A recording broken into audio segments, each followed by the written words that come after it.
అందరికీ మరణాత. అందరూ ఎలా ఉన్నారు? ప్రతిరోజు ప్రార్థన చేసుకుంటున్నారా? ప్రతిరోజు వాక్యం చదువుకుంటున్నారా?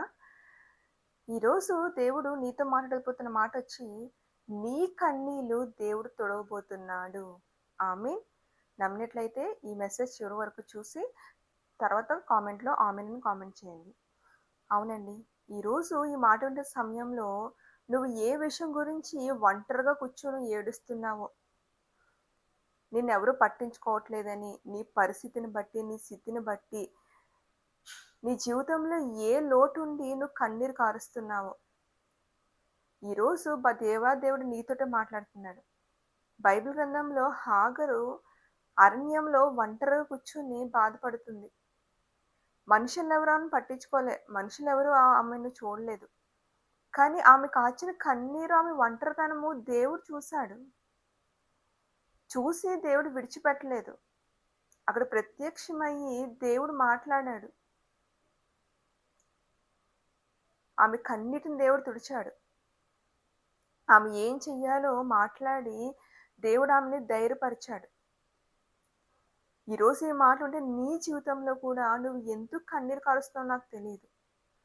గర్భఫలం లేక, స్వస్థత కావాలని, ఉద్యోగం కావాలని, ఇంట్లో పరిస్థితులను బట్టి నా అన్న వాళ్ళు నన్ను తక్కువ చేస్తున్నారు. ఏ పరిస్థితుల్లో ఉన్నా బైబిల్ హన్న కన్నీటితో ప్రార్థన చేసింది గర్భఫలం కొరకు.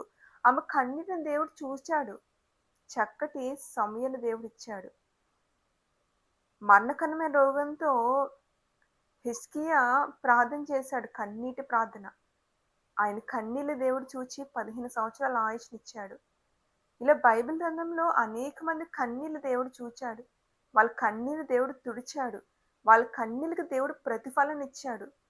మన కీర్తనలో చూస్తాం కదా, మనం కార్చే ప్రతి కన్నీటి బొట్టు కూడా వృధా కాదు. ఆయన యొద్ద ఉన్న పుట్టిలో వాటిని దాచిపెడతారంట. ఆ కన్నీటికి ఆయన సమయం వచ్చినప్పుడు ప్రతిఫలం ఇస్తాడు. నువ్వు మనుషుల దగ్గర కన్నీళ్లు కారిస్తే అవి వృధా అవుతాయేమో.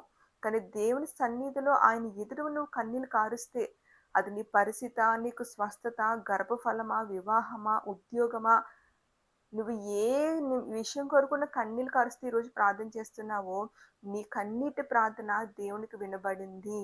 ఆమేన్. కాబట్టి ఖచ్చితంగా నీ కన్నీటికి దేవుడు అతి త్వరలో ప్రతిఫలం ఇవ్వబోతున్నాడు. అట్టి కృప దేవుడు మీకు అనుగ్రహించును గాక. ఆమేన్. మరణాత. మరిన్ని వాక్యాల కొరకు మన ఛానల్ సబ్స్క్రైబ్ చేయండి. ఈ వాక్యంలో దేవుడు మీతో మాట్లాడినట్లయితే కింద ఆమేన్ అని కామెంట్ చేయండి. ఈ వాక్యాన్ని మీకు తెలిసిన ఫ్రెండ్స్ ఎవరైనా బాధలో ఉంటే